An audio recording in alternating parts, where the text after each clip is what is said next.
Halo teman-teman Political Communication, kita ketemu di week 10, nggak kerasa kita sudah memasuki minggu kedua setelah teman-teman melakukan UAS ya. Kalau kemarin kan kita menyebutnya AFL 2. Nah di minggu 10 ini spesial karena saya dan Pak Catur tidak hadir secara live, tapi di minggu 10 ini kita mau kasih sebuah video untuk menjelaskan tentang gimana sih sebuah aktor politik ataupun sebuah partai politik gitu ya. Kalau aktor harusnya seorang aktor politik atau sebuah partai mengkampanyekan diri mereka di masa pencalonan diri maupun masa-masa pemilihan umum ya di beberapa negara. Jadi hari ini kita akan banyak sekali membahas tentang iklan-iklan yang digunakan oleh baik aktor politik maupun partai politik semasa masa kampanye. Nah, sebelum kita mulai masuk di materi hari ini, saya mau mencoba merefresh ingatan teman-teman nih. Kira-kira inget nggak sih sama ibu yang satu ini? Haha.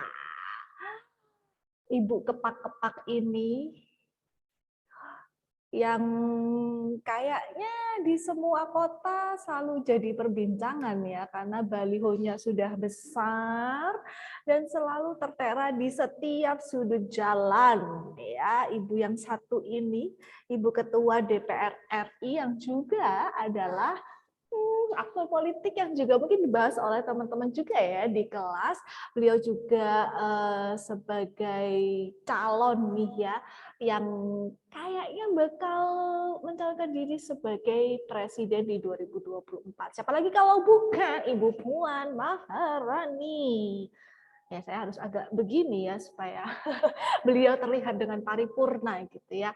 Dan ini juga menjadi daya tarik gitu ya dari semua masyarakat karena ternyata jargon beliau nih ya yang atas nih ya sangat trending ya.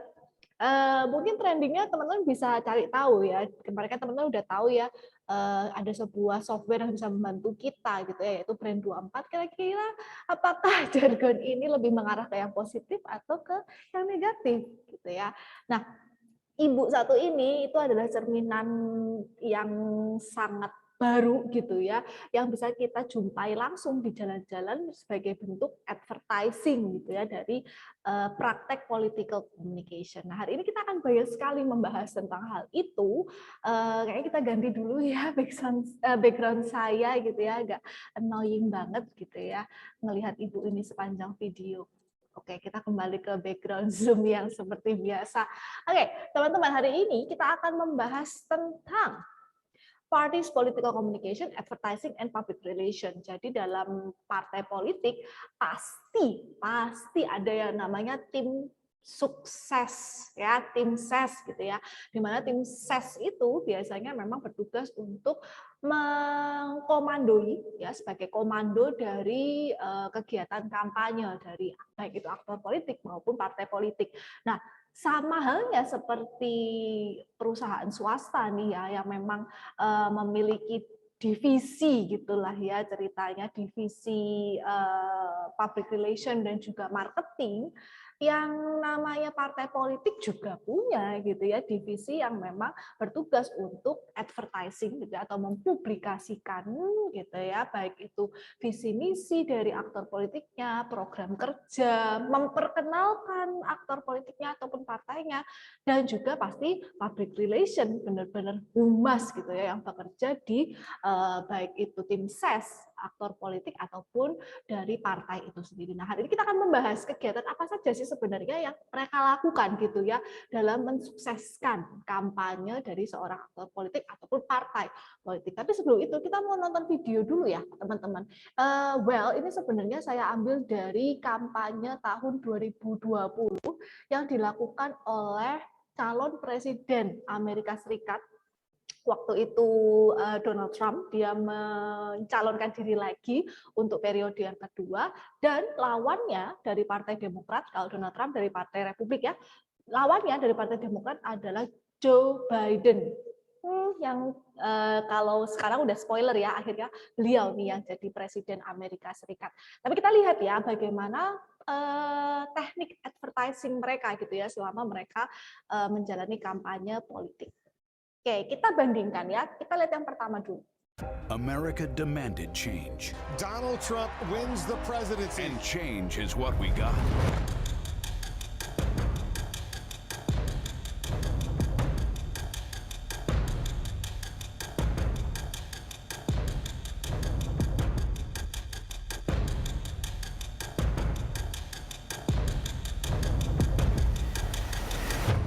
And ladies and gentlemen, the best is yet to come.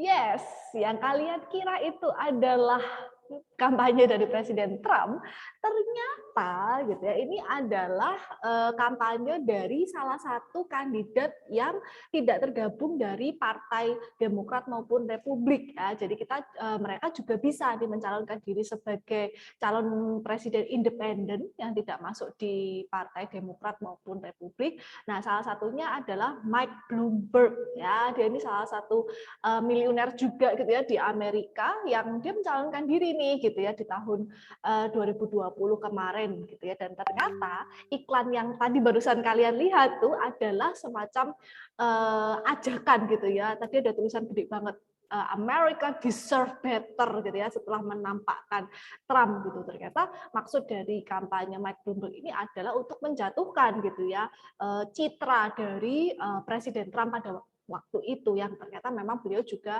lawannya gitu ya di kontestasi calon presiden 2020 waktu itu. Itu dari Mike Bloomberg, teman-teman. Nah, kita lihat satu lagi ya. We know in our bones this election is different. The stakes are higher, the threat more serious. We have to beat Donald Trump. And all the polls agree Joe Biden is the strongest Democrat to do the job. No one is more qualified. For 8 years, President Obama and Vice President Biden were an administration America could be proud of. Our allies could trust and our kids could look up to. Together, they worked to save the American economy, to pass the historic Affordable Care Act, protecting over 100 million Americans with pre-existing conditions. Now, Joe Biden is running for president with a plan for America's future. To build on Obamacare, not scrap it. To make a record investment in America's schools. To lead the world on climate. To rebuild our alliances. Most of all, he'll restore the soul of the nation. Battered by an erratic, vicious, bullying president. Strong, steady, stable leadership. Biden, president. I'm Joe Biden, and I approve this message. Yes, ya ini beneran nih ya punyanya Joe Biden gitu ya, yang memang dia diusung oleh Partai Demokrat ya, yang merupakan partai yang liberal gitulah ya istilahnya. Kalau Partai Republik kan yang lebih yang lebih tradisional gitu ya. Kalau yang Partai Demokrat ini lebih ke liberal gitu ya. Nah, kalau teman-teman amati gitu ya di iklan yang kedua ini ya tetap yang diusung di awal adalah ini loh, kita mengalami krisis banyak banget nih selama kepemimpinan Presiden Donald Trump gitu ya. Nah, ini nih ada calon presiden lain gitu ya yang istilahnya sudah capable gitu ya dengan kerjanya dia dulu gitu ya ketika masih menjabat sebagai wakil dari Presiden Barack Obama waktu itu, dan tetap gitu ya dia mengejek Donald Trump sebagai bullying gitu ya, bullying person gitu ya, bahwa Presiden Donald Trump ini punya sifat yang suka membuli. Nah, ini dari persamaan dua advertising tadi gitu ya, satu kandidat yang independen, Mike Bloomberg, yang tidak diusung oleh partai apapun, dia malah menyasar Donald Trump. Sama sekali nggak muncul ya sosok Mike Bloomberg. Mungkin teman-teman kayak boleh kepo gitu ya di Google gitu ya, kira-kira Mike Bloomberg ini yang seperti apa gitu ya orangnya. Karena di advertising yang tadi itu sama sekali nggak ada orangnya, justru malah adanya Donald Trump, di mana dia merasa bahwa ini orang nggak bener nih, America deserve better gitu ya. No, jangan dia pokoknya gitu kan. Kemudian dia menuliskan namanya sendiri. Nah, sedangkan di satu sisi yang benar-benar kandidat satunya gitu ya diusung oleh partai yang berbeda, Joe Biden memang juga membuat advertising berupa video, tetapi tetap yang dibahas pertama adalah keburukan gitu ya dari Presiden Donald Trump yang pada saat itu sudah menjabat dan mencalonkan diri lagi untuk periode yang kedua. Nah, kira-kira apa gitu ya yang membuat mereka gitu ya selalu bahas terlebih dahulu gitu ya kejelekan atau keburukan dari lawannya ataupun presiden yang pada masa itu sedang menjabat. Nah, usut punya usut teman-teman. Wah, ini usut punya usut. Nah, ini kita dari tahun 2020 dulu ya, dari semua kandidat calon presiden yang mengusung dirinya untuk jadi calon presiden di tahun 2020, ini adalah kandidat-kandidat dengan pembelian slot advertising media terbesar. Yang pertama adalah Tony Steyer, kemudian Mike Bloomberg. Jadi tadi yang advertiser pertama ya, kandidat pertama yang tadi teman-teman tonton, Mike Bloomberg ini walaupun dia independen, ternyata dia pembelian medianya kedua terbanyak sebanyak 35 miliar dolar gitu ya, million dollars berarti 35 juta dolar. Nah, yang ketiga baru Presiden Donald Trump. Nah, selanjutnya ada Elizabeth Warren, Pete Buttigieg, dan juga Bernie Sanders. Nah, tetap gitu ya teman-teman ya, selama masa kampanye dimanapun berada, media massa ini selalu menjadi sasaran yang paling utama gitu ya untuk para kandidat memberikan gitu ya pesan-pesan mereka melalui advertising gitu ya atau iklan yang berbayar gitu ya pastinya, dan itu juga masih dilakukan gitu ya di Amerika, di Indonesia pun gitu ya, media massa itu tetap jadi sasaran nomor satu gitu ya untuk para calon kandidat itu menempelkan lah istilahnya iklan-iklan mereka di sela-sela acara. Nah, sama gitu ya seperti kemarin di 2020 presidential election di Amerika.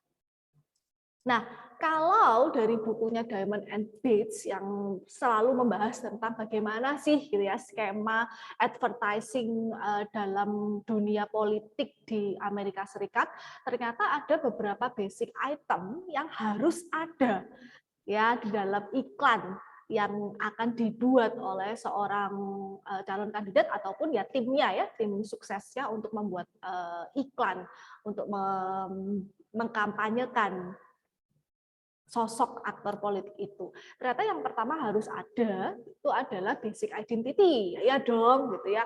At least nama lah ya. Kayak tadi kalau teman-teman lihat yang punyanya Mike Bloomberg itu at least ada namanya ya, Mike Bloomberg, kita sudah tahu gitu ya namanya. Tapi ternyata basic identity itu tidak hanya nama, tapi bisa juga positive biographical details. Nah, itu mungkin cuma teman-teman tadi lihat waktu videonya Joe Biden ya, yang dia menceritakan bagaimana sukses story-nya selama mendampingi Barack Obama sebagai wakil presidennya. Itu kan dia ceritakan success story, kemudian bisa menceritakan juga tentang family members-nya siapa aja dan lain sebagainya. Jadi memang basic identity dia gitu ya, entah itu perjalanan karir, keluarga gitu ya, hobi gitu ya, misalnya yang memang mendekatkan diri mereka dengan calon atau calon pemilih gitu ya, atau memang khalayak yang akan memilih dia. Baru setelah itu yang kedua adalah policies gitu ya, apa nih gitu ya kebijakan dia, apa nih kepentingan yang dia bawa, isu yang dia bawa gitu ya. Bisa jadi policy atau kepentingan itu sudah terjadi terus dilanjutkan lagi, atau janji dia untuk mengadakan atau membuat policies itu ketika dia sudah terpilih menjadi presiden gitu ya. Kalau tadi teman-teman ingat lihat di videonya Joe Biden, dia mengungkit tentang Obamacare, yaitu adalah asuransi kesehatan gitu ya yang dibentuk oleh Presiden Obama waktu itu untuk mensejahterakan gitu ya seluruh masyarakat Amerika supaya mereka bisa mendapatkan jaminan kesehatan. Kalau di Indonesia BPJS ya namanya ya. Jadi sebelum ada BPJS, Barack Obama itu juga sudah memikirkan gitu ya konsep healthcare for all ya, jaminan kesehatan untuk semua masyarakat Amerika dengan nama Obamacare. Nah, janjinya nih ya, policies-nya dari iklannya Joe Biden tadi bahwa dia mau melanjutkan nih gitu ya, Obamacare yang sempat tidak diurus gitu ya di masa kepemerintahan dari Donald Trump waktu 4 tahun lalu gitu ya. Nah, itu tadi ya policies yang dia bawa di advertising-nya tadi. Nah, ini yang pasti harus ada juga teman-teman, yaitu comparison atau pembanding. Itulah kenapa gitu ya di dua iklan tadi, baik yang miliknya Mike Bloomberg atau punyanya Joe Biden, mereka tetap menampilkan sosok Donald Trump. Ya, karena memang beliau adalah presiden pada saat itu, yang kok ya kebetulan dia juga mencalonkan diri lagi gitu ya untuk periode yang kedua. Nah, mereka mengambil negative side of opponent ya di dalam advertising itu, dan itu memang selalu ada gitu ya. Kalau di Indonesia mungkin comparison ini tidak ada ya, tidak ada atau tidak secara gamblang gitu ya ditampilkan di dalam iklan tersebut.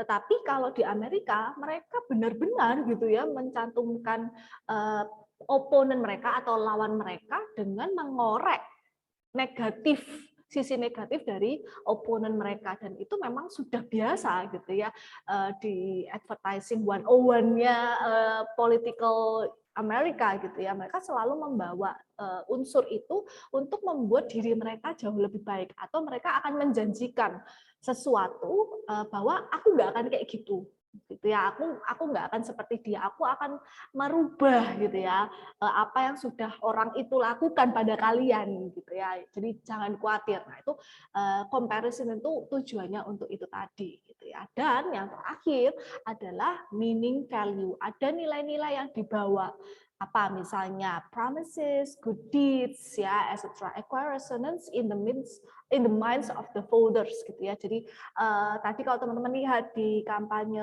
video kampanyenya Joe Biden, dia terlihat menyalami orang-orang tua, dia ketemu sama anak-anak. Nah, itu kan menunjukkan bahwa he cares gitu ya. Dia peduli gitu ya pada generasi-generasi yang sudah tua gitu ya. Dia mempedulikan kesehatan mereka yang tadi menjanjikan mau tetap melanjutkan Obamacare gitu ya, tapi dia juga mendukung prestasi dan juga tumbuh kembang dari anak-anak Amerika nih gitu ya. Nah, itu adalah meaning values yang terakhir dia sematkan gitu ya di video kampanye ini. Nah, ini adalah memang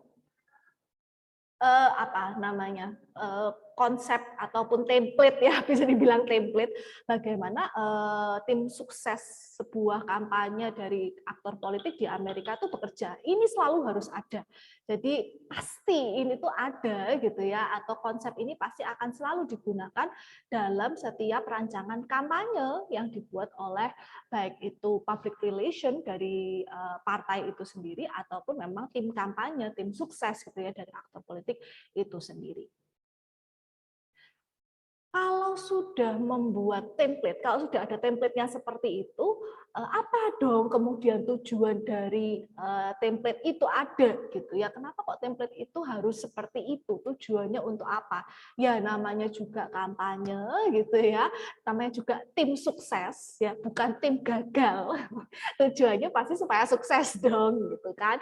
Nggak mungkin untuk gagal, namanya juga tim sukses. Nah, jadi tujuannya apa dalam setiap konten yang mereka buat gitu ya, baik itu iklan di televisi ataupun baliho gitu ya, misalnya ya pasti gitu ya, seperti perusahaan-perusahaan komersial lainnya yang mempromosikan produk mereka, produk baru, varian baru dan lain sebagainya, tujuannya adalah to persuade, untuk mengajak ya, untuk merayu gitu ya orang-orang yang memang menonton, orang-orang yang memang menjadi target pasar dari produk tersebut gitu ya. Kalau kita ngomongin soal produk, kalau kita ngomongin soal kampanye politik ya tujuannya adalah mendapatkan suara gitu ya dari orang-orang yang memang memiliki kesempatan untuk memberikan suaranya. Ya, jadi ya siapa kemudian yang dipersuade ya to elect the party or candidate ya, untuk mendapatkan suara ya, suara untuk memilih baik itu partai tersebut maupun aktor politik tersebut atau kandidat yang diusung oleh partai tersebut.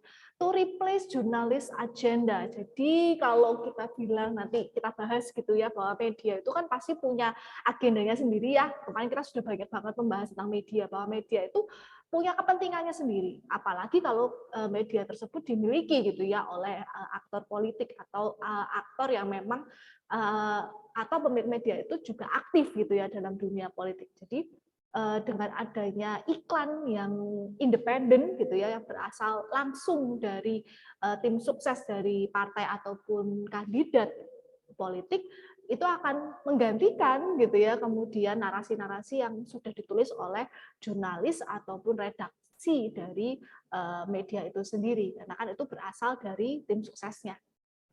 Apalagi yang akan dipersuasi yaitu highlight the party or candidate strength. Itu tadi ya apa kelebihannya, apa janjinya gitu ya, apa prestasinya gitu ya. Itu pasti gitu ya. Dan terakhir, nah ini kalau yang di Amerika tadi gitu ya, yaitu adalah point out opponent's weakness. Mereka dengan gamblang gitu ya menunjuk gitu bahwa orang ini nggak bisa kerja, orang ini bulliers gitu ya, tukang bully gitu ya. Mereka langsung menyatakan itu. Ya mungkin Indonesia tidak secara gamblang seperti itu, tapi nanti coba kita lihat ya di kontestasi 2024, mungkin 2023 sudah mulai ketahuan gitu ya. Apakah akan ada gitu ya kampanye-kampanye yang benar-benar berani pointing out opponent's weakness. Biasanya kita sebutnya sebagai mungkin bagian dari black campaign gitu ya, menjelek-jelekkan kandidat yang lain ya. Nah, tapi gitu ya, selain memang tujuan utama dari template tadi gitu ya, itu adalah to persuade, sebenarnya tujuan mereka tuh kurang lebih sama gitu ya dengan produk-produk yang dimiliki oleh perusahaan swasta gitu ya. Kalau mereka baru punya produk baru, memperkenalkan merek baru gitu ya, tujuan mereka tuh pasti 3 ini teman-teman ya, untuk menginformasikan ya, itu sudah pasti. Halo, aku mencalonkan diri sebagai calon presiden, nama saya ini, visi misi saya ini gitu. Inform ya, untuk menginformasikan. Dan yang kedua yaitu persuade gitu ya, nanti dia menyampaikan janjinya. Kalau kalian memilih saya gitu, saya berjanji akan memperbaiki apa gitu ya. Nanti ayo teman-teman muda jangan mau kalah sama yang generasi boomers. Kita harus tunjukkan, jadi akan mempersuasi ya, tujuannya untuk mempersuasi misalnya generasi Z yang sudah mulai bisa mencoblos misalnya, sudah bisa memberikan hak pilihnya gitu ya. Jadi untuk persuade gitu ya. Dan yang terakhir to signify meanings gitu, untuk menyampaikan makna yang signifikan.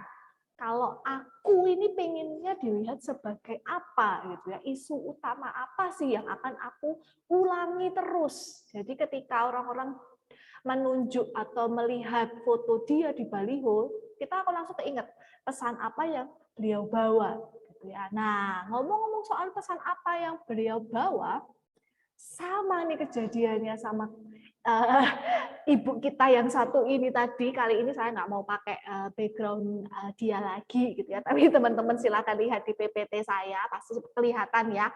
Nah, ibu ini gitu ya yang kalau menurut saya kampanye terlalu cepat ya, mungkin kebanyakan duit nggak tahu mau dibuang kemana gitu ya. Akhirnya beliau memesan semua baliho di semua kota gitu ya, karena waktu itu saya cuma lihat di Surabaya sih, mungkin teman-teman nanti bisa komentar di video ini gimana dengan kota kalian, apakah juga banyak gitu ya bertebaran baliho ini, karena kalau di Surabaya sendiri itu hampir semua baliho dengan ukuran besar gitu ya di jalan-jalan utama di Surabaya itu pasti gambar ini, di mana kita sudah mulai mabok gitu ya kalau lihat orang ini pasti langsung kepak-kepak gitu ya. Ketika nggak lihat orang ini pun kalau kita ngobrol gitu tiba-tiba kita sebutin kepak sayap gitu langsung kebayang ibu ini. Nah ini berarti ada something nih di sini. Kalau kita balik lagi ke awal bahwa tujuan dari advertising sebuah pesan politik itu apa sih gitu ya? Yang pertama adalah to inform. Oke, kalau dari poster ini menginformasikan apa ya kira-kira?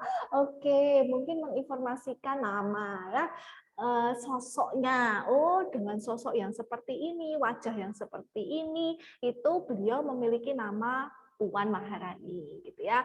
Nah, saat ini beliau menjabat sebagai Ketua DPR RI. Oke, masuk ya.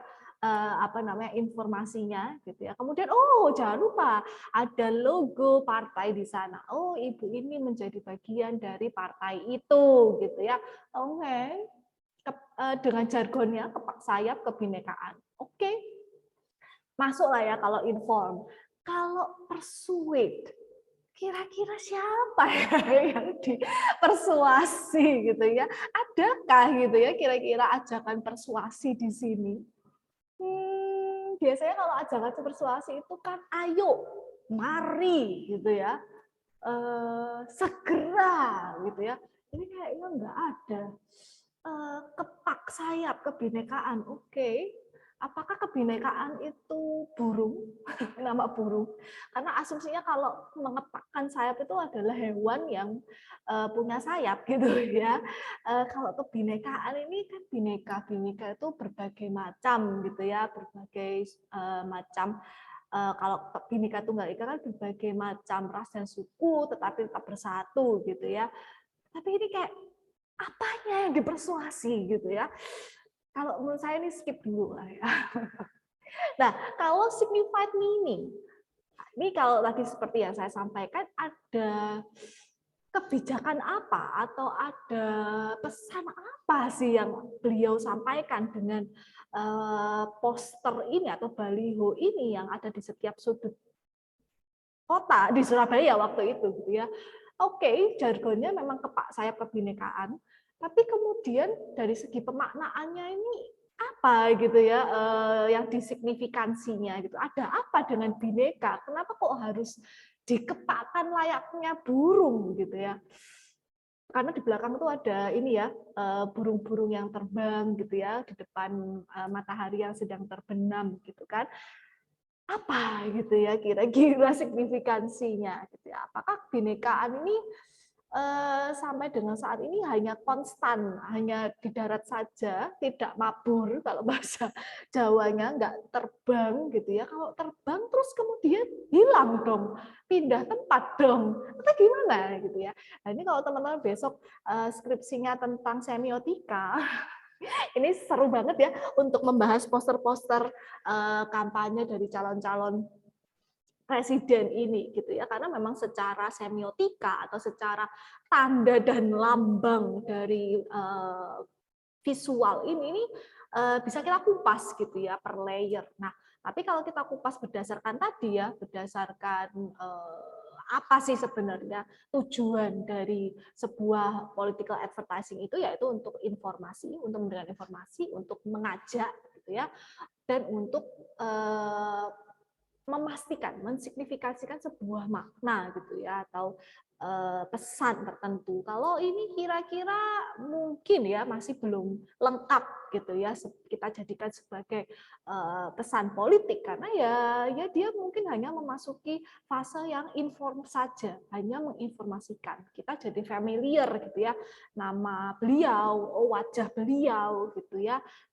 Kemudian ternyata beliau adalah ketua DPR ya. Kalau saya tahu sih, cuman mungkin teman-teman yang Gen Z mungkin yang tidak terlalu aware gitu ya dengan berita-berita TV nasional yang seringnya nonton Netflix, Disney, atau lebih sering nonton media sosial, TikTok dan lain sebagainya, mungkin nggak familiar gitu ya. Akhirnya ketika di jalan lagi mau menuju ke suatu tempat di mobil, dia melihat baliho ini jadi aware gitu ya, jadi menerima informasi yang baru. Tapi untuk persuade dan signified mungkin masih terlalu dini gitu ya untuk menyatakan bahwa oke, ini ada ajakan tertentu, oke, ini ada pesan tertentu gitu ya yang dia sampaikan gitu ya. Jadi kita lihatlah ya besok kalau udah dekat-dekat 2024 beliau akan benar-benar mencalonkan diri sebagai kandidat presiden atau enggak, dan kita nantikan juga nih gimana perkembangan ya teknik tim sukses mereka dalam mengiklankan gitu ya sosok beliau ini. Apakah masih tetap jargonnya ini dipakai? Nampaknya sih iya. Nah, kemudian apa gitu ya kalau kita sudah tahu tujuannya, kita sudah tahu template-nya, kita juga sudah tahu contohnya. Kemudian kalau kita gali lagi, kira-kira apa sih kekurangan dari iklan yang memang memiliki pesan politik gitu ya, baik itu untuk kampanye ataupun untuk ya tujuan pemilu gitu ya, yang lebih spesifik calon presiden misalnya. Ya memang karena dia dibuat secara independen oleh baik itu kandidatnya sendiri ataupun tim dari partai tertentu, ya dia pasti sifatnya propaganda ya. Jadi seperti tadi yang teman-teman lihat di video pertama yang punyanya Mike Bloomberg, dia benar-benar menampilkan sosok Trump itu sebagai orang yang sangat-sangat jahat gitu ya, sangat-sangat one prestasi ya, nggak punya prestasi apapun ya, hanya memecah belah Amerika, Amerika deserve better gitu ya. Ya sifatnya propaganda, ya terserah dia gitu ya, yang membuat iklan, dia yang beli slot medianya, dia yang bayar production house-nya gitu ya untuk bikin konten itu ya sifatnya propaganda, dia punya duit soalnya gitu ya. Jadi ya iklan, namanya juga iklan, itu pasti ya akan menampilkan sisi terbaik dari orang yang membuat, akan menampilkan sisi terburuk dari lawannya gitu ya. Makanya dibilang propaganda. Kemudian bias. Well, of course gitu ya, karena itu tadi ya dia hanya menunjukkan sisi baik dari dirinya saja ya, kayak Joe Biden tadi ya nggak mungkin lah dia bilang dia akan cerita tentang isu dia masa lalu gitu ya, waktu masih menjabat sebagai wakil presidennya Barack Obama, dia nggak mungkin dong mengungkap keburukannya dia gitu ya, yang ditampilkan yang baik-baik aja gitu kan, makanya bias. Nah, terskrip dengan cantik ya, iyalah kan gue bayar PH-nya Chin gitu kan, mana mungkin tidak terskrip gitu ya kan. Production house yang memang menerima pembuatan iklan, pembuatan pesan-pesan visual itu pasti ya bisa gitu ya membuat skrip ataupun naskah ataupun desain yang memang menonjolkan dari sosok orang yang memang mau ditampilkan gitu ya di iklan itu, dipromosikan di iklan tersebut. Jadi ya pasti akan ada perencanaan yang secara baik gitu ya sudah disusun gitu ya dengan kerjasama dari tim suksesnya kandidat tersebut. Ada lagi kah yang lain mungkin? Ya, mungkin kalau di jalan-jalan baliho-baliho mungkin ini ya polusi mata. Karena ya seperti saya bilang tadi ya, ibu satu itu ketika saya nggak tahu mungkin periodenya kira-kira 1 bulan ya, itu benar-benar di Surabaya itu setiap titik jalan besar cuma ada baliho dia. Ya akhirnya kita sendiri polusi mata gitu ya, di sana merah gitu ya, di sana kepak gitu kan. Jadi ya polusi mata gitu ya mungkin kalau baliho sifatnya. Oke, kita lanjut ke tren sekarang. Nah, ini kita ke negara kita sendiri ya. Baru-baru ini mungkin ya banyak sekali kandidat ataupun aktor-aktor politik yang sudah mulai menyadari bahwa target mereka untuk pemilu selanjutnya itu justru malah bukan orang-orang yang sudah tua atau kalau yang kita sebut sekarang sebagai boomers ya. Boomers itu bapak ibu saya dan yang lainnya gitu ya, yang lebih tua lagi gitu ya. Dan ternyata mereka sadar bahwa oke, ini udah bukan zamannya lagi boomers gitu ya. Ini ada pemilih baru nih, ada pemain baru nih yang masuk gitu ya, yang akhirnya mereka punya hak suara, hak pilih di pemilu selanjutnya, yaitu generasi Z ya, ya teman-teman ini gitu ya yang kelahiran 98, 97, 98 dan yang atas gitu ya. Bahkan teman-teman angkatan teman-teman kelahiran 2002 aja sekarang udah usia 20 ya. Berarti kalau 17 tahun itu kelahiran 2005. Bayangkan ya, teman-teman 2005 yang sekarang udah mungkin tahun ini bisa 17 tahun, entah 2 tahun lagi, berarti teman-teman 2007 ya, yang lahir 2007 sudah bisa memilih, sudah memberikan hak suaranya. Nah, maka dari itu mereka kemudian mencondongkan target pasar mereka, gitu ya, sasaran kampanye mereka kepada generasi muda, yaitu yang kita sebut dengan Gen Z itu tadi. Maka dari itu muncullah tren-tren baru dalam penyampaian pesan politik nih. Nah, ini salah satunya kita tonton ya. Ini dilakukan oleh Mbak Najwa di acaranya ya. Ini dia mengundang 3 tokoh politik yang pada masa itu lagi hits. Kayaknya masa kini juga masih hits ya. Ada Pak Anies Baswedan, ada Ganjar Pranowo, dan Ridwan Kamil. Nah, ini kayaknya mereka lagi TikTokan, guys. Kita lihat ya. Oops, sorry. Yes, silakan. Oke, sorry. Nah, ini kalau teman-teman tadi dengerin pakai lagunya Zico ya.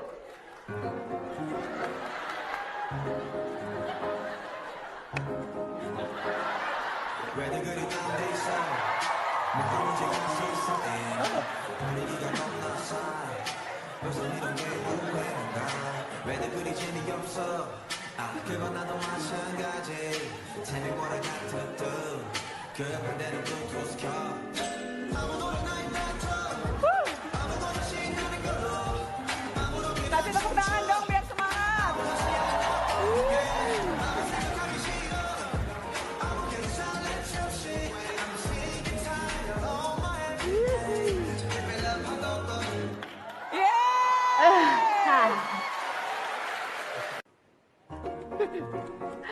Iya, lucu banget ya teman-teman ya. Ternyata mereka ini mau loh disuruh TikTokan. Waktu itu memang lagi happeningnya Zico ya. Yang kemudian kalau kalian juga nonton ya TikToknya tuh ya nggak karuan sih jadinya.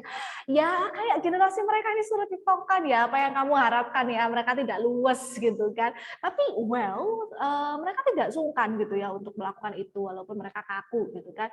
Kalau teman-teman tadi lihat ya ini saya putar lagi deh.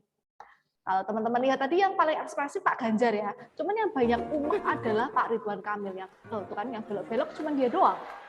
Ya, Pak Ganjar yang lebih ekspresif gitu ya. Tapi yang banyak gerak malah Ridwan Kamil gitu kan. Nah, ini usaha mereka sebenarnya untuk mendekatkan diri ke generasi muda gitu ya. Kalau Pak Anies sih cuma senyum-senyum aja karena bingung.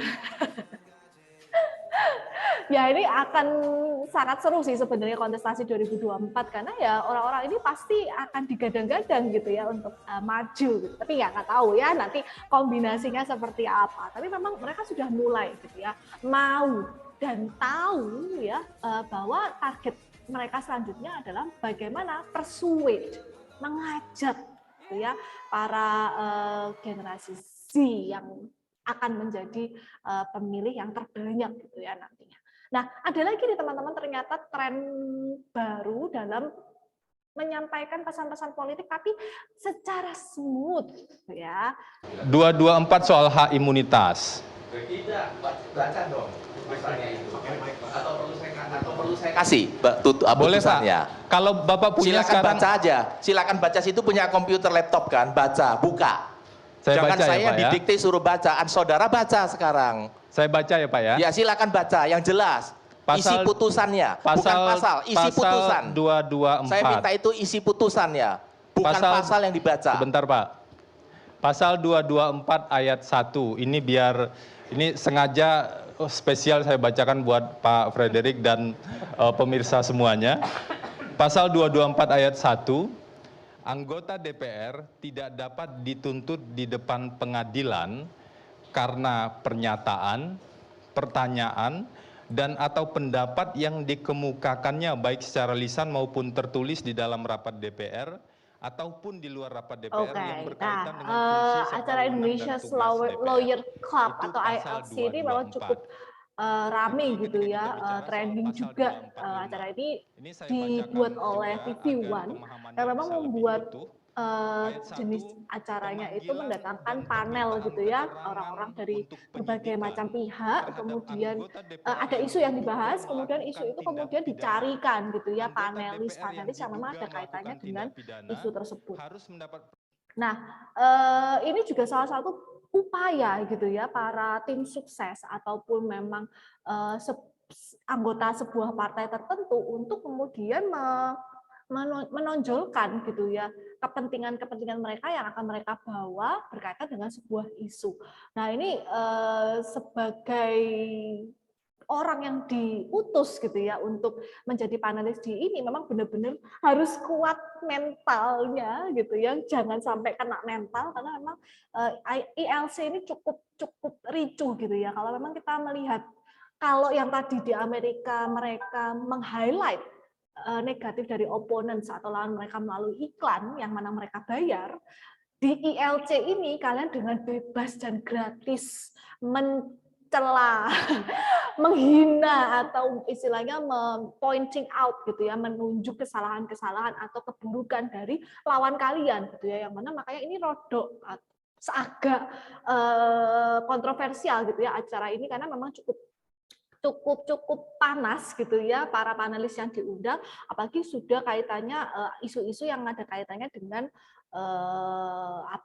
yang memang terjadi di sebuah daerah gitu ya, sebuah wilayah ataupun isu-isu yang ada kaitannya dengan sosok aktor politik tertentu. Nah ini usaha gitu ya bagi TV One untuk itu tadi ya sebenarnya mempertemukan kedua belah pihak gitu ya untuk mencari tahu perspektif dari masing-masing pihak. Tapi ya ujung-ujungnya mereka bakal clash sih gitu ya karena memang mereka membawa kepentingannya sendiri gitu kan. Tidak ada yang benar, tidak ada yang salah. Semuanya kalah gitu ya, nggak ada yang menang karena mereka sama-sama nggak mau mengalah gitu ya, jadi ya mereka sama-sama kalah. Nah ini kalau yang tadi yang Najwa buat seru ya, memang mereka meng-highlight tren TikTok pada masa itu, tapi yang TV One ini justru malah istilahnya ya tujuannya adalah membawa perspektif yang berbagai macam, tapi ujung-ujungnya ya tetap tidak bisa menemukan titik terang, tidak bisa memberikan solusi gitu ya. Nah, sebenarnya apa sih perbedaannya gitu ya dari yang tadi kita sudah bahas yang di Amerika tadi dengan yang di Indonesia? Kalau teman-teman sebagai tim sukses gitu ya atau public relation gitu ya dari partai ataupun calon kandidat, teman-teman bisa memasukkan pesan-pesan politik tersebut yang akan kalian gunakan gitu ya untuk mengkampanyekan partai ataupun calon kandidat tersebut ke dua jenis media. Ada paid media dan ada free media atau media yang berbayar dan media yang gratis. Nah, kalau media yang berbayar ya ciri-cirinya apa? Ketika media itu teman-teman beli untuk mendapatkan slot di media itu, maka konten yang kalian buat adalah kekuasaan kalian. Ya, kuasa ada di calon kandidat itu sendiri atau tim suksesnya gitu ya. Seperti tadi gitu ya di contoh yang Mike Bloomberg dan juga Joe Biden, mereka beli slot di media. Konten aku yang bikin, tim suksesku yang bikin. Aku akan cari PH atau production house untuk bikin kontennya. Jadi kekuasaan ada di tangan mereka dalam mengemas konten. Media hanya memberikan slot waktu tayang dan juga mereka tidak perlu lagi gitu ya meng-cut ataupun istilahnya mengurangi gitu ya konten yang sudah diberikan gitu ya. Dan scripting menjadi hak politisi itu tadi gitu ya, bisa terskrip dengan cantik itu ya karena memang sudah direncanakan dengan baik itu dari tim suksesnya ataupun diskusinya juga dengan production house-nya. Kemudian sifatnya recorded ya dong gitu ya, mana ada iklan yang live ya. Semua iklan pasti terrecord atau direkam gitu ya karena butuh diedit kan.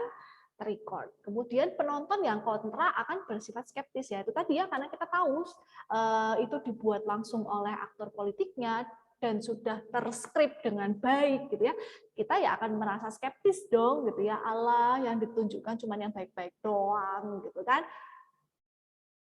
terserah yang menonton gitu kan. Yang penting kalau kalian sebagai tim sukses membeli slot di media yang berbayar, maka kekuasaan konten itu ada di tangan kalian. Nah, beda nih sama yang sifatnya free media. Nah, mungkin ada satu lagi nanti akan saya bahas ya. Kalau konsepnya free media, kekuasaan ada di media. Contohnya ada Mata Najwa tadi dan juga ILC tadi di TV One. Mereka sudah punya konsep acara. Jadi Mata Najwa kan nggak cuma mengundang politisi ya, mereka juga mungkin mengundang orang yang berprestasi gitu ya, atau orang-orang yang memang punya isu yang harus dibahas gitu ya. Jadi konsep acara, transkrip, skrip media itu ada di media itu sendiri, di tim kreatifnya. Jadi aktor politik atau tim sukses dari sebuah kampanye atau sebuah partai itu harus nurut sama konsep media itu sendiri. Nah, skripnya kemudian yang menyesuaikan konsep program media itu sendiri. Mata Najwa punya konsepnya sendiri gitu ya, kayak tadi challenge TikTok itu pasti kan juga permintaan gitu ya dari tim kreatifnya. Jadi ya aktor politiknya tinggal say yes, say no gitu ya. Kalau tadi kan mereka pasti say yes ya, mau gitu ya untuk ikut challenge TikTok itu. Nah, kalau di free media karena kekuasaan ada di tangan media, sifatnya bisa live atau bisa record, ya bisa ditayangkan secara live dan juga secara record. Ya, kalau nggak salah ILC itu dulu juga pernah live ya, sempat live karena mungkin viewer ratingnya cukup tinggi waktu itu, tapi kemudian karena selalu ricuh, berakhir mungkin ada bagian-bagian yang harus disunting ya, mungkin ada yang berkata kasar yang tidak sesuai dengan syarat-syarat broadcast gitu ya, akhirnya mereka record gitu ya, kan harus melalui tahap penyuntingan tadi.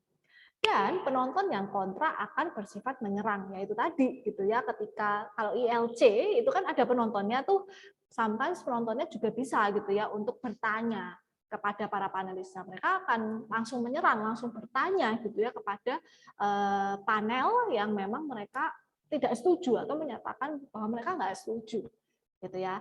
Jadi kalau yang paid ya, iklan, literally iklan ya, kita nggak bisa menyerang secara langsung, kita nggak bisa dong langsung komen di TV, itu kan nggak bisa ya, kita akan menggunakan media yang lain. Ya akhirnya kita cuma bisa skeptis. Nah, mungkin media yang terakhir yang tidak ada di sini, yang sekarang juga sudah banyak digunakan adalah social media. Social media ini bisa berbayar, bisa free. Kalau teman-teman sebagai tim sukses membuatkan akun gitu ya untuk dalam rangka kampanye seorang kandidat atau sebuah partai, ya kalian bisa secara bebas gitu ya untuk mengelola konten yang ada di dalamnya. Ya, tapi karena sosial media itu juga ada advertising ya, Instagram ads, Facebook ads gitu ya, teman-teman juga bisa gitu ya kemudian membuat konten yang memang bisa dipublikasikan gitu ya di slotnya media sosial itu secara berbayar. Nah, itu juga bisa dimanfaatkan sebagai paid media ataupun free media. Ya, itu adalah media ketiga gitu ya yang sekarang gitu ya bisa secara bebas dimanfaatkan untuk membangun gitu ya kampanye politik, baik itu aktor politik maupun partai politik. Nah, sebenarnya bagaimana cara seorang atau satu tim public relation dari sebuah partai atau aktor politik itu melakukan media manajemen gitu ya, memanage akun media ataupun hubungan mereka dengan media-media gitu ya. Ya sebenarnya banyak banget nih political actor yang masih mencari celah gitu ya untuk melakukan controlling, memanipulasi dan juga mempersuasi gitu ya media gitu ya dengan imbalan. Nah, itu tadi ya, imbalan political gitu ya, yang mana ya itu tadi gitu ya. Mungkin kalau di Amerika mungkin media itu kemudian bisa berkesempatan untuk secara eksklusif menayangkan apa gitu ya. Nah, kalau di Amerika ini saya cerita sedikit. Di Amerika itu kan kepemilikan media itu secara independen gitu ya. Jadi tidak ada pemilik media yang berkecimpung nih di dunia politik gitu ya. Tetapi media-media di Amerika itu kemudian membranding dirinya dengan partai yang ada di Amerika. Jadi ada media yang konservatif yang sangat-sangat memihak pada Partai Republik, tapi ada media-media yang sifatnya liberal yang mereka mendukung Partai Demokrat. Nah, ketika Presiden Trump ketika Donald Trump menjadi presiden, media yang mendukung partai konservatif yaitu Fox ya, Fox Media, Fox News gitu ya dan jajarannya itu mereka bisa secara eksklusif setiap saat itu melakukan wawancara interview dengan presiden gitu ya, karena presidennya kan dari Partai Republik ya. Jadi mereka bisa secara eksklusif itu mendapatkan interview, mendapatkan informasi langsung gitu ya dari White House gitu ya, dari Gedung Putih, dan itulah gitu ya kemudian political bargain yang dibuat antara kandidat Donald Trump waktu itu dengan Fox Media, dan itu menjadi konten dari Fox ini kemudian yang menjadi sangat bias karena mereka sangat mendukung kebijakan-kebijakan yang dikeluarkan oleh Presiden Trump. Kalau di Indonesia sendiri, karena pemilik media juga ada yang berkecimpung di dunia politik, ya mereka juga pasti lebih mudah gitu ya untuk mengkontrol konten-konten apa saja nih yang boleh tayang di mediaku, gitu kan. Nah, kalau dari pihak politisinya sendiri, this requires giving the media organization what it wants. Ya, tadi ya. Jadi kalau dari sisi politisinya sendiri, lu mau minta apa sih? Gue kasih, gitu kan. Presiden Trump menawarkan, kamu mau konten apa? Ini Gedung Putihku lagi punya berita eksklusif nih yang belum keluar nih kemana-mana. Kamu mau nggak? Gitu ya. Dia menawarkan, gitu ya. Mau itu berupa hard news ya, benar-benar berita hangat, ataupun yang sifatnya entertainment ya, cuman interview santai gitu ya, menginterview anggota keluarganya misalnya ya, while exerting some influence over how that something is mediated and presented to the audience ya. Akhirnya mereka kemudian mengemas kemudian pesan tersebut supaya bisa sampai ke target audiens mereka gitu ya, yang audiensnya Fox ini inginkan dari sosok Presiden Trump yang memang waktu itu mereka dukung. Nah, kalau dari sisi media sendiri, it carries the possibility of catastrophic failure. Ya, akhirnya mereka punya kesempatan untuk flop ya, alias gagal. Karena apa? Ketika sebuah media sangat condong kepada sosok tertentu atau partai tertentu, ya mereka hanya akan menyasar orang-orang yang memang loyal pada sosok itu. Yang mana itu pasti bergantung pada dominasi gitu ya. Apakah memang partai itu, sosok itu memang punya pendukung yang dominan. Kalau nggak dominan, alias sebagai minoritas saja, ya pendapatan dari media itu bisa turun, bisa anjlok gitu kan. Live and unedited mistakes are more difficult to cover up, and a candidate's detailed, intelligent articulation of policies can be fatally undermined by one slip. Nah, ini ketika sebuah media itu secara berani gitu ya melakukan siaran yang live, yang nggak diedit dari sosok tertentu, ini mereka harus siap untuk sebuah kesalahan yang fatal. Baik itu tadi ya, saya cerita tentang ILC itu dulu pernah ditayangkan secara live, tapi kemudian ketika ada panel yang kemudian berkata-kata kasar yang dilarang gitu ya oleh lembaga penyiaran Indonesia, ya akhirnya mereka kena ban, mereka kena somasi, mereka kena hukuman gitu ya dari KPI ya untuk tidak boleh tayang. Nah, itu kan resiko ya, karena kamu menyelenggarakan sebuah acara yang mana kamu sangat-sangat kontroversial gitu ya, mengundang para panelis yang sebenarnya mereka sangat kontra with each other gitu kan ya. Mereka harus siap mendapatkan somasi gitu ya dari atau hukuman blok gitu ya dari KPI gitu ya. Makanya sekarang sejak saat itu ILC itu kemudian ya harus record, harus rekaman, supaya apa? Supaya mereka bisa menyunting dulu gitu ya, mengedit dulu bagian-bagian yang memang tidak layak siar gitu ya. Itu dia. Nah, selain itu public relation atau tim sukses dari sebuah partai politik itu juga harus aktif gitu ya dalam menyelenggarakan event. Nah, media itu sebenarnya juga bisa memberikan wadah bagi tim sukses sebuah partai ataupun kandidat aktor politik itu untuk menyelenggarakan sebuah event. Ini event yang cukup sering atau pasti gitu ya ditayangkan mendekati pemilihan-pemilihan, baik itu pemilihan presiden, pemilihan gubernur ya, kemarin ada gubernur DKI Jakarta, kemarin waktu pemilihan wali kota Surabaya itu juga salah satu stasiun TV juga melaksanakan gitu ya. Apa? Debat ya, debat calon presiden, debat calon gubernur DKI Jakarta. Nah, ini yang kebetulan saya screenshot ini adalah debat calon presiden, debat calon Gubernur DKI Jakarta. Waktu itu 3 orang ya kandidatnya, ada pasangan Anies Sandiaga Uno, Ahok, dan saya lupa wakilnya. Sorry.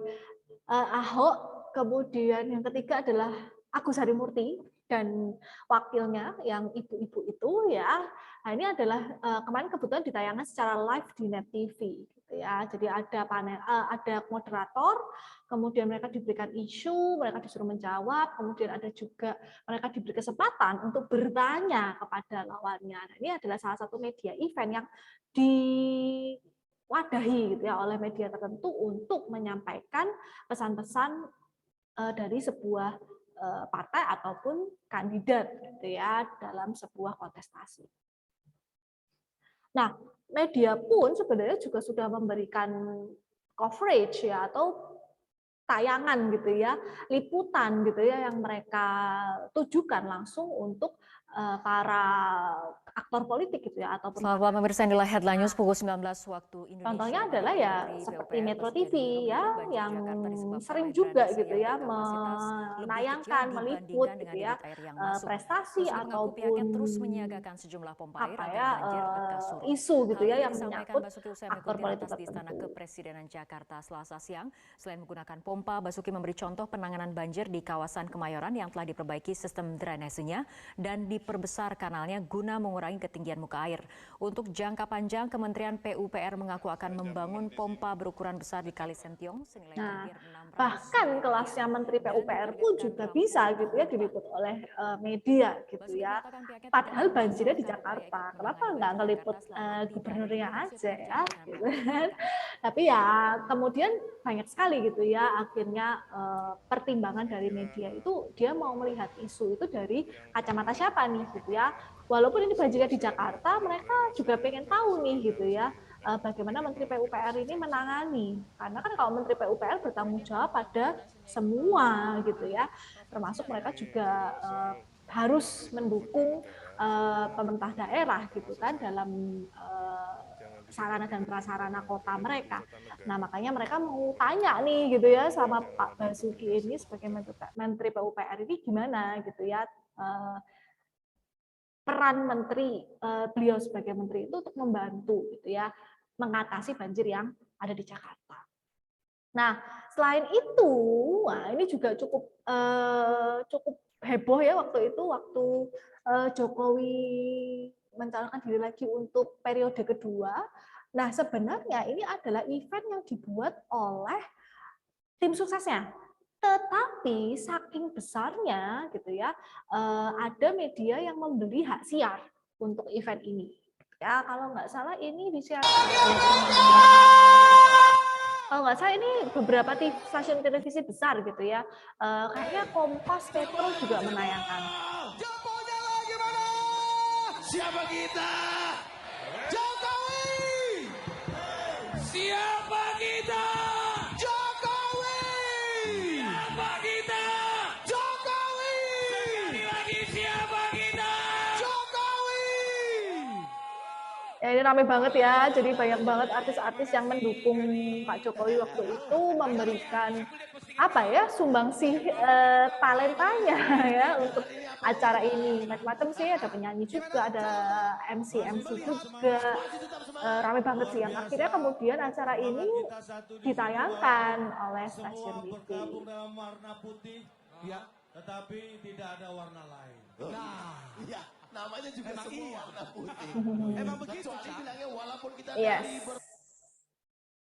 Jadi, ini hampir habis nih materi saya. Jadi, seorang atau sebuah tim public relation dari kampanye politik itu harus apa dulu?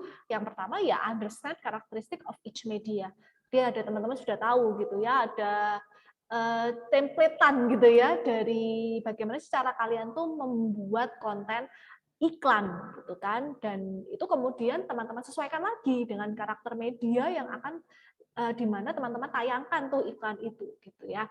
Kemudian teman-teman juga harus mastery basic information about their own party. Ya dong, kalau kalian jadi tim suksesnya aktor politik tertentu atau partai tertentu, ya kalian minimal sudah harus menguasai ya informasi basic gitu ya, supaya kalian juga bisa cerita gitu kan.